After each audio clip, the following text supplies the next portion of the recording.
Hello friends, வணக்கம். Welcome to Dheeran IAS academy. இன்னைக்கு நம்ம என்ன பார்க்குறோம்னா, டிஎன்பிஎஸ்சி குரூப் 4 எக்ஸாம்ஸில் சிலபஸில் இருக்கிற சிம்பிள் இன்ட்ரெஸ்ட். ஸோ இது வந்து பார்த்தீங்கன்னா நமக்கு 2011 2022 வரை நடந்த குரூப் 4 நடந்த டிஎன்பிஎஸ்சி குரூப் 4 எக்ஸாம்ஸோட சிம்பிள் இன்ட்ரெஸ்ட் கொஸ்டின் பண்ண பார்க்க போகிறோம். இதை இன்னைக்கு நம்ம என்ன பண்ண பார்க்குறோம்னா, ஃபார்முலாஸ் இல்லாமே நம்ம பர்சன்டேஜ் வச்சு எப்படி சால்வ் பண்ணுறது அப்படின்னு சில கொஸ்டின்ஸ்க்கு நம்ம ட்ரை பண்ணலாம். ஃபர்ஸ்ட் இந்த கொஸ்டின்ஸ்ல பாத்தீங்கன்னா, find the simple interest on rupees 35,000 at 9% per annum for 2 years. So என்ன சொல்லியிருக்காங்கன்னா, 35,000க்கு ஆண்டுக்கு 9% வட்டி வந்து 2 ஆண்டுகளுக்கு தனி வட்டி மட்டும் காண்க அப்படின்னு சொல்றாங்க. நாம இதை எப்படி எடுத்துக்கலாம் அப்படின்னு பாத்தீங்கன்னா, 100% நமக்கு 35,000. ஸோ சதவீதம் போடுறப்ப ரொம்ப ஈஸியா இருக்கும். இப்போ நமக்கு 1% அப்படின்னு பார்த்தீங்கன்னா, இது அப்படியே என்ன பண்ணலாம், 10% அப்படின்னு நம்ம எடுத்துக்கிட்டோம்னா இருக்கும், ஒரு சைபர் கேன்சல் ஆகி நமக்கு வந்து 3,500 மட்டும் வரும். இதே 1% அப்படிங்கிறப்ப நமக்கு என்ன இருக்கும், 300 சைபர் கேன்சல் ஆகிட்டு நமக்கு வந்து 350 ரூபாய் மட்டும் வரும். நம்ம கேட்டிருக்கிறது வந்து பார்த்தீங்கன்னா 9% தான் கேட்டிருக்காங்க. 9%னா 10%க்கு 3,500னா 1%க்கு 350ங்களா, இதுல வந்து பாத்தீங்கன்னா அப்போ 9% அப்படிங்கிறப்ப என்ன இருக்கும், இதுல ஒரு 350 நீங்க மைனஸ் பண்ணிட்டீங்கன்னு வச்சுக்கோங்க. 350 மைனஸ் பண்ணிட்டீங்கன்னா உங்களுக்கு என்ன இருக்கும், 3,150 ரூபாய் கிடைக்கும். ஓகேங்களா? ஒரு வருஷத்துக்கு நமக்கு எவ்வளவு இருக்கும், 3,150னா 2 வருஷத்துக்குன்னு பாக்குறப்ப 3,150, இன்னும் 2வது வருஷம் 3,150, டோட்டலா ஆட் பண்ணீங்கன்னா உங்களுக்கு என்ன இருக்கும், 6,300. ஸோ கேட்டது என்ன, 2 ஆண்டுகளுக்கு உண்டான தனி வட்டி மட்டும் என்ன, நம்ம ஃபார்முலாவே இல்லாம ஜென்ரலாவே நம்ம போடுறோம்னா நமக்கு என்ன இருக்கும், நமக்கு ஆன்சர்ஸ் கிடைக்கும். இது ஃபார்முலாவில் எப்படி போடுறது அப்படின்னா, நமக்கு ஃபார்முலா என்ன, தனி வட்டிக்கு SI equal to PNR divided by 100. ஆக்சுவலா என்னன்னா, தனி வட்டி equal to அசல் காலம் வட்டி வீதம் வகுத்தல் 100. இப்போ அவங்க கேட்டிருக்கிறது SI மட்டும் தான் கேட்டிருக்காங்க. இதுல அசல் எவ்வளோ, 35,000, காலம் 2 வருடம், வட்டி வீதம் வந்து 9% வகுத்தல் 100. இப்போ இதை 2 சைபர் கேன்சல் பண்ணிட்டீங்க அப்படின்னா உங்களுக்கு என்ன இருக்கும், 2 9s are 18, 18 35s are அப்படின்னு நீங்க கால்குலேட் பண்றப்ப உங்களுக்கு என்ன இருக்கும், மொத்தமாவே வந்து மல்டிப்ளை பண்றப்ப 6,300. ஸோ 35,000க்கு 9%க்கு 2 வருஷத்துக்கு பாக்குறப்ப நமக்கு என்ன இருக்கும், 6,300 ரூபாய் கிடைக்கும்.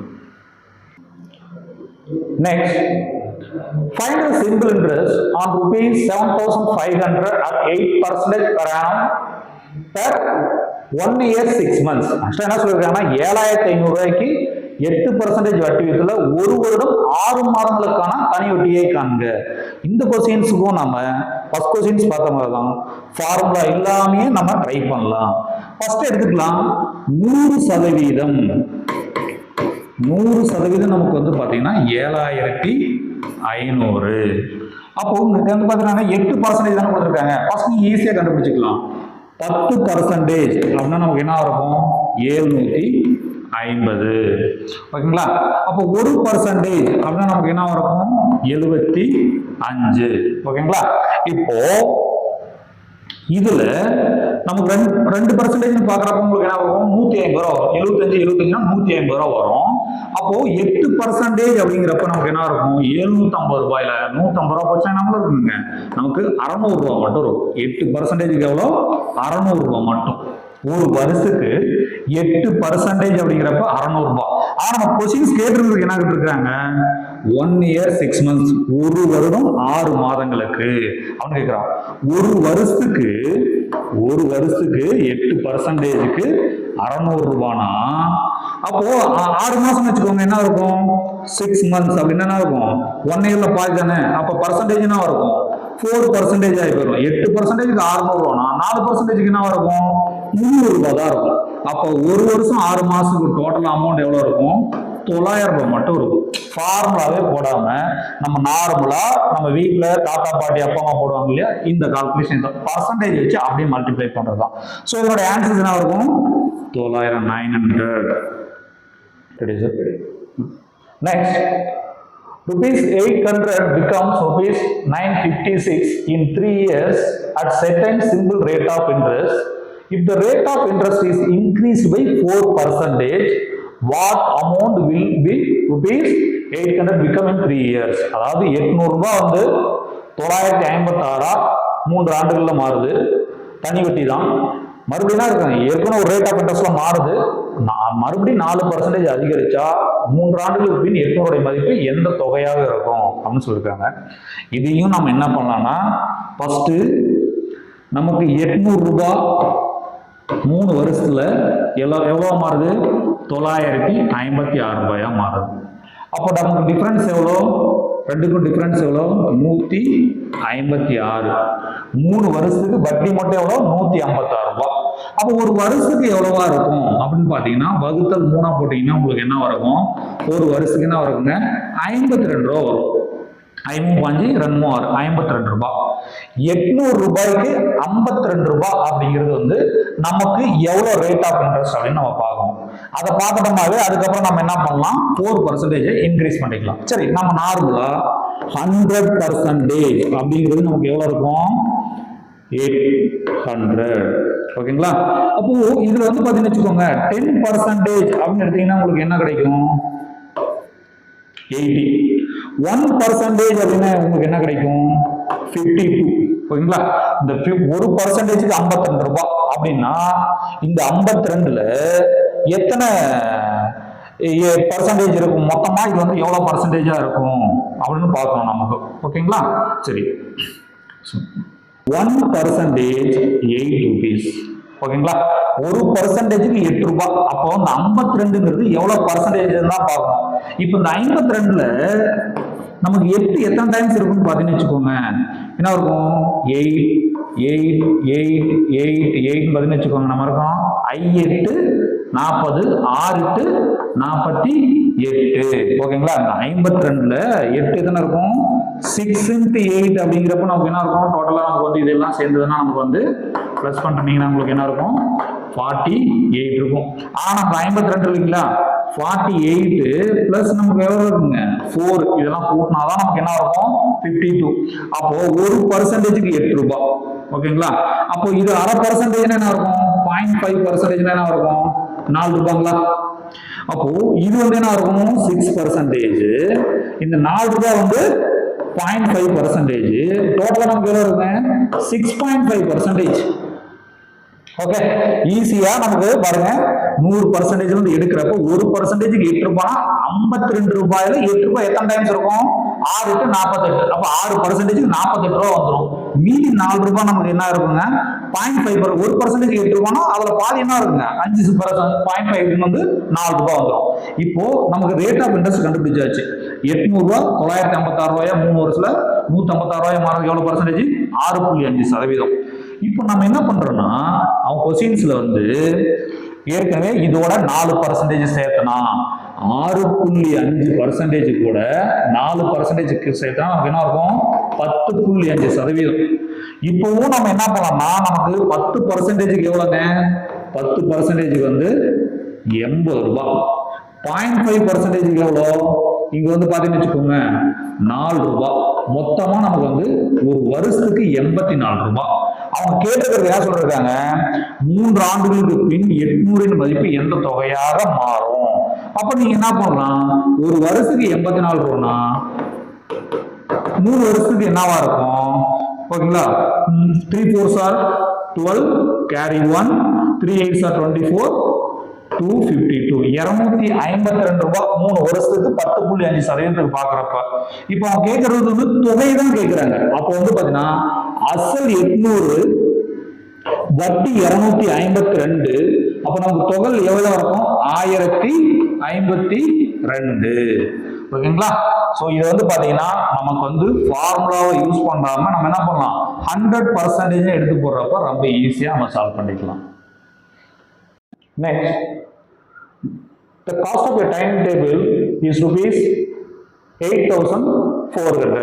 A wants to buy it in 10 installments.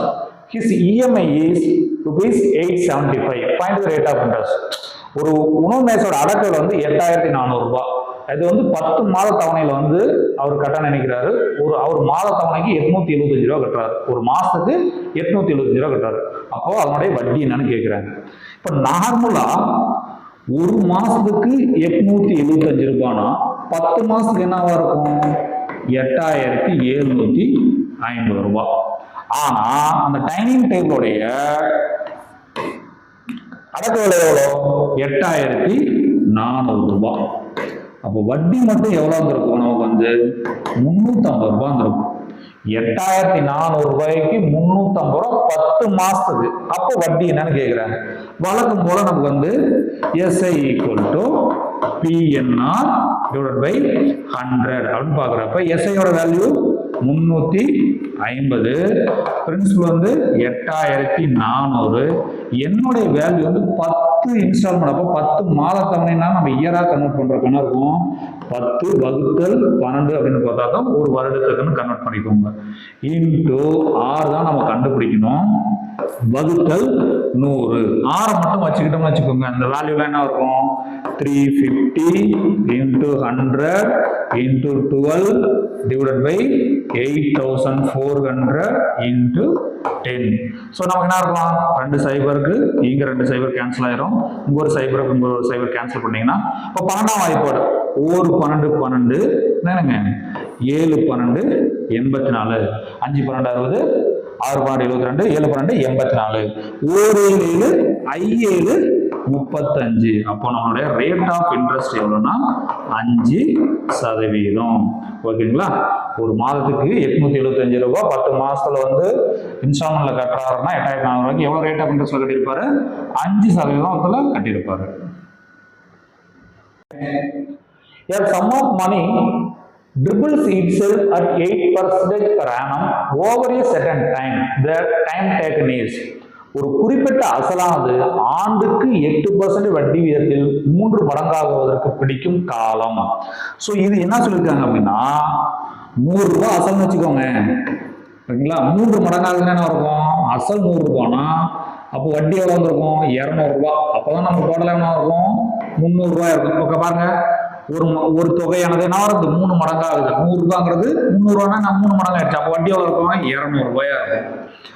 8% ஒரு வருஷத்துக்கு 8% அப்படின்னு சொல்றாங்க. இதுவும் நம்ம என்ன பண்ணலாம் அப்படின்னா, நமக்கு நீங்க ஃபார்முலா பிரகாரமே போறீங்கன்னா கூட இன்ட்ரெஸ்ட் எவ்வளோ? இதுதான் வந்து இன்ட்ரெஸ்ட், இது வந்து நமக்கு என்ன இருக்கும்? அசல். இதுதான் நமக்கு என்ன இருக்கும்? அமௌண்ட். நமக்கு வந்து இது என்ன இருக்கும்? அசல், வட்டி, தொகை. ஓகேங்களா? இப்போ ஃபார்முலா பிரகாரமே நீங்க போடுறீங்க அப்படின்னா வட்டி எவ்வளோங்க? SI வந்து 200 ரூபாய், அசல் வந்து 100 ரூபாய், 8% நமக்கு வந்து பாத்தீங்கன்னு வச்சுக்கோங்க, n தான் தெரியாது, ஒரு டிவைடட் பை 100. ஓகேங்களா? ஸோ இதை கேன்சல் பண்ணீங்கன்னா இருக்கும் 100 கேன்சல் ஆகி போயிடும். அப்போ இப்போ நீங்க 8 எத்தனை டைம்ஸ் இருக்கும் பார்த்தீங்கன்னு வச்சுக்கோங்க, 200ல 25 டைம்ஸ் இருக்கும். ஓகேங்களா? 4 அப்படி நீங்க இதாக அடிச்சீங்கன்னா கூட என்ன இருக்கும்? 4 டேபிள்ஸ் வச்சீங்கன்னா கூட 2 டைம்ஸ் ஆஃப் 4. ஓகேங்களா? இங்க என்ன இருக்கும்? 5 டைம்ஸ் ஆஃப் 4. அப்போ நம்ம 50ல 2 எத்தனை டைம்ஸ் இருக்கும்? 25 டைம்ஸ் இருக்கும். அதனால நம்ம டைரக்டாவே 200ல 8 வந்து 25 டைம்ஸ் இருக்கும். அப்போ என்னோட வேல்யூ வந்து 25 இயர்ஸ். ஓகேங்களா? ஸோ இது வந்து நம்ம ஃபார்முலாவில் போடுறது இதுதான். இதனோட ஆன்சர்ஸ் என்ன வரும்? நமக்கு வந்து 25 இயர்ஸ். ரெடியா sir? Next, a farmer borrowed ₹20,000 from a moneylender at 4.5% per annum in simple interest. The amount paid by him to clear the loan after a period of 5 years. ஒரு விவசாயி வந்து 20,000 ஆண்டொன்றுக்கு 4.5 தனி வட்டியில ஒரு கடனாக பெறுகிறார். 5 ஆண்டுகளுக்கு பின் அவர் முழுவதும் கடனை அடைக்க செலுத்த வேண்டிய தொகை. ஓகேங்களா? இதையும் நம்ம என்ன பண்ணலாம் அப்படின்னா 4.5% தானே ஒரு வருஷத்துக்கு அப்படின்னு பாக்குறப்போ 100% அப்படிங்கிறப்போ நமக்கு எவ்வளவு இருக்கும்? 20,000 ரூபாய். ஓகேங்களா? இப்போ இதை வந்து நீங்க பாத்தீங்கன்னு வச்சுக்கோங்க, 10% நமக்கு என்ன இருக்கும்? 2,000 ரூபாய் மாறும். ஓகேங்களா? அப்போ 1% நமக்கு என்ன இருக்கும்? 200 ரூபாய். 1%க்கு 200 ரூபாய். இந்த 1%ல பாத்தீங்கன்னா 0.5% அப்படின்னு என்ன இருக்கும்? நமக்கு வந்து 100 ரூபாய் வந்துடும். ஓகேங்களா? இப்ப நமக்கு தேவை 4.5% தான். 1%க்கு 200 ரூபாய்னா அப்படிங்க நேரா போட்டுக்கோங்க. 4% அப்படின்னா என்ன இருக்கும்? 4 × 2 நமக்கு என்ன இருக்குங்க? 800 ரூபாய் வந்துடும். ஓகேங்களா? அப்போ இங்க 0.5 இருக்கு இல்லைங்களா? அப்போ இந்த 0.5 நமக்கு சேர்க்கணும் என்ன இருக்கும்? 100 ரூபாய். டோட்டலா நமக்கு 4.5%. இதனுடைய அமௌண்ட் வந்து 900 ரூபாய். ஒரு வருஷத்துக்கு 20,000 ரூபாய்க்கு 4.5% நமக்கு எவ்வளவு வருது? 900 ரூபாய் ஆகுது.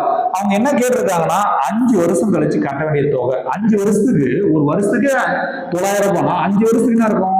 5 into 900 equal என்ன இருக்குங்க? 4,500 ரூபாய் வரும்.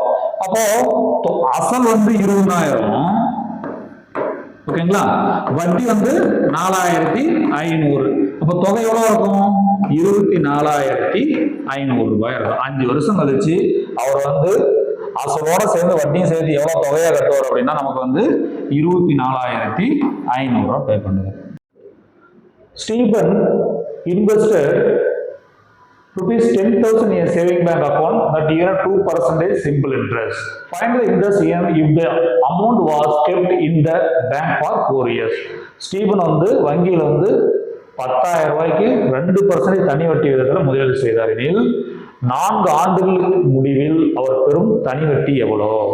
அப்போ 100% நமக்கு எவ்வளோங்க? 10,000 ரூபாய். ஓகேங்களா? அப்போ 1% 10% நமக்கு என்ன இருக்கும்? ஒரு சைபர் கேன்சல் ஆயிடுச்சுன்னா நமக்கு வந்து 1000. 1% அப்படின்னா நமக்கு எவ்வளோ இருக்கும்? 100 ரூபாய். அவருக்கு எவ்வளவு சதவீதம் போட்டுருக்காரு? 2% தான் இன்வெஸ்ட்மெண்ட் பண்ணிருக்காரு. அப்போ 2% அப்படின்னா நமக்கு எவ்வளவு இருக்கும்? நமக்கு வந்து 200 ரூபாய் கிடைக்கும். ஓகேங்களா? ஒரு வருஷத்துக்கு 200 ரூபாய். ஆனா அவர் எத்தனை ஆண்டுக்கு? 4 ஆண்டுகளுக்கு முடிவில் அவர் பெரும் தனி வட்டி எவ்வளவு இருக்கா? ஒரு வருஷத்துக்கு 200 ரூபாய்னா அப்ப 4 வருஷத்துக்கு என்ன இருக்கும்? நமக்கு வந்து 800 ரூபாய் வட்டி கிடைக்கும். ஓகேங்களா? 10,000 ரூபாய்க்கு 2%க்கு 4 வருஷத்துல எவ்வளவு கிடைக்கும்? அமௌண்ட் எவ்வளவுங்க? 800 ரூபாய். Next, Arvind borrowed a sum of rupees 8,000 from August at 7% per annum. Find the interest and amount to be paid at the end of 2 years. Aravind வந்து ஆகாசத்தை 8,000 ரூபாயை 7% தனி வட்டி விகிதத்தில் கடனாக பெற்றார். 2 ஆண்டுகளின் முடிவில் திருப்பி செலுத்த வேண்டிய வட்டியும் தொகையும் காண்க அப்படின்றாங்க. இப்பவும் அதே தான், 100% நமக்கு வந்து 8,000 ரூபாய். ஓகேங்களா? ஒரு 10% நமக்கு எவ்வளவு இருக்கும் அப்படின்னு பாத்தீங்கன்னா நமக்கு வந்து 800 ரூபாய். 1% அப்படின்னா நமக்கு வந்து 80 ரூபாய். 1%க்கு 80 ரூபாய்னா 7% என்ன இருக்கும்? 7 பெருக்கல் 80, 7 8 என்ன வருங்க? 56, 560 ரூபாய். ஒரு வருஷத்துக்கு 7%க்கு 8,000 ரூபாய்க்கு எவ்வளவு வரும் வட்டி? 560 ரூபாய். அப்ப 2 வருஷத்துக்கு அப்படிங்கிறப்ப என்ன இருக்கும்? 560 பிளஸ் 560 அப்படிங்கிறப்ப நமக்கு என்ன இருக்கும்? 1,820 ரூபாய் கிடைக்கும். ஓகேங்களா? 1,820 ரூபாயோட நம்ம 8,000 பிளஸ் 1,120 அப்படின்னா நமக்கு என்ன இருக்கும்? 9,120 ரூபாய் நமக்கு வந்து தொகையா கிடைக்கும். ஸோ வட்டி 1,120, தொகை வந்து 9,120. ஸோ ஆப்ஷன் ஏ தான் நமக்கு கரெக்டான ஆன்சர்ஸ். புரியுதுங்களா? Next, in a simple interest, a sum of money amounts to rupees 6,200 in 2 years and rupees 6,800 in 3 years. Find the principal அப்படிங்கிறாங்க. ஒரு தொகை குறிப்பிட்ட தனி வீட்டத்தில் 2 ஆண்டுகளில் எவ்வளவு மாறுதான், எவ்வளவு தொகைன்னு தெரியாது. ஆனா அந்த வட்டியோட சேர்த்து 2 ஆண்டுல 6,200 ரூபாய் எனவும் 3 ஆண்டுகளில் 6,800 எனவும் உயர்கிறதில் அந்த தொகையை காண்க அப்படின்னு சொல்றாங்க. இதுல ஃபர்ஸ்ட் வந்து பாத்தீங்கன்னு வச்சுக்கோங்க, 6,200 நமக்கு வந்து 6,800. ஓகேங்களா? ஸோ இது வந்து பார்த்தீங்கன்னு வச்சுக்கோங்க 2 இயர்ஸ்க்கு, இது வந்து 3 இயர்ஸ்க்கு. ரெண்டுக்கும் டிஃபரன்ஸ் பார்த்தீங்கன்னு வச்சுக்கோங்க 1 வருஷம். 6,200ல இருந்து நம்ம சிம்பிள் இன்ட்ரெஸ்ட்டை பொறுத்தவரை, தனி வட்டியை பொறுத்தவரை வட்டி மட்டும் தான் கூட்டிகிட்டே போயிட்டு இருக்கும். அப்போ வந்து 6,200 6,800 வித்தியாசம் எவ்வளோ இருக்கு? நமக்கு வந்து எவ்வளோ வித்தியாசங்க? 600 ரூபாய் வித்தியாசம். ஒரு வருஷத்துக்கு எவ்வளோ வட்டி? 600 ரூபாய். 3 வருஷத்துக்கு அப்படிங்கிற படம் நடக்கும். 3 into 600 அப்படின்னு பார்த்தீங்கன்னா எவ்வளோ நம்மளுக்கு வந்து 1,800 ரூபாய் கிடைக்கும். இந்த 3 வருஷத்துக்கு பார்த்தீங்கன்னா இது வந்து என்னன்னா அசலும் வட்டியும் சேர்ந்ததும் 6,800. ஓகேங்களா? இப்போ வட்டி மட்டும் நமக்கு எவ்வளோ இருக்குங்க? 6,800 ரூபாய் இருக்கு. 1,800 ரூபாய் இருக்குங்களா? அப்போ தொகை 6,800ல 1,800 போயிடுச்சுன்னா நமக்கு அசல் மட்டும் எவ்வளோ இருக்கும்? 5,000 ரூபாய் அசல் மட்டும் இருக்கும். ஓகேங்களா? இப்போதான் 5000 ரூபாங்கிறது வந்து 2 வருஷத்துல வட்டியோட சேர்த்து எவ்வளவு மாறுதான்? 6200 ரூபாயும் 3 வருஷத்துல 6800 ரூபாயும் மாறுது. அப்போ தொகை எவ்வளவுன்னா நமக்கு வந்து 5000 ரூபாய். Next, Satish Kumar borrowed rupees 52,000 from a money lender at a particular rate of simple interest. After 4 years, he paid rupees 79,040 rupees to settle his debt. At what rate of interest he borrowed the money? ஓகேங்களா? சதீஷ்குமார் வந்து ஒருத்தர்கிட்ட 52,000 ரூபாய் கடனா வாங்குறாரு. 4 ஆண்டுல திருப்பி கொடுக்குறப்ப 79,040 ரூபாயா செலுத்துறாருன்னா வட்டி எவ்வளவுன்னு கேட்கிறாங்க. இதையும் அதே தான். ஃபர்ஸ்ட் 79,040 அசல் எவ்வளவுங்க? 52,000. ஓகேங்களா? அப்போ இதை மைனஸ் பண்ணீங்கன்னா உங்களுக்கு என்ன இருக்கும்னா 0,407 27,040 ரூபா. 4 வருஷத்துக்கு வட்டி மட்டுமே நமக்கு எவ்வளோ? 27,040 ரூபா. அப்போ ஒரு வருஷத்துக்கு வட்டி அப்படின்னா வகுத்தல் 4 அப்படி போட்டீங்கன்னு வச்சுக்கோங்க, உங்களுக்கு என்ன இருக்கும்? 27 6 4 24 மீதி 3 7 4 28 மீதி 2 6 4 24 6,760 ரூபாய். ஓகேங்களா? ஒரு வருஷத்துக்கு 6,760 ரூபாய் வட்டி. அப்ப அவங்க கேட்கறாங்க ரேட் ஆஃப் இன்ட்ரெஸ்ட் எவ்வளவு கேட்கறாங்க? இப்போ வட்டி 6,760, பிரின்சிபல் வந்து 52,000. ஓகேங்களா? ஒரு வருஷத்துக்கு தான் நம்ம பார்க்குறோம். ரேட் ஆஃப் இன்ட்ரெஸ்ட் தான் நமக்கு தெரியாது. வகுத்தல் எவ்வளவுங்க? 100. ஓகேங்களா? ஸோ இதை பார்க்குறப்போ நமக்கு வந்து பார்த்தீங்கன்னா என்ன இருக்கும்? 2 சைபருக்கு 2 சைபர் கேன்சல் பண்ணலாம். இந்த சைபருக்கும் இந்த சைபருக்கும் கேன்சல் பண்ணிடலாம். அப்போ பார்த்தீங்கன்னா இந்த 52 இருக்கு இல்லைங்களா? கிட்டத்தட்ட பார்த்தீங்கன்னு வச்சுக்கோங்க 1 times of 52 13 times of 52 equal to 676. இல்லை நீங்க 4 டேபிள்ஸால கேன்சல் பண்ணீங்கன்னா என்ன இருக்கும்? வந்து இங்க 13 வரும், இங்க 169 வரும். அப்போ என்ன இருக்கும்? 13 169 முடிஞ்சிடும். அப்போ இதனோட ஆரோட வேல்யூ என்ன அப்படின்னு நமக்கு வந்து 13%.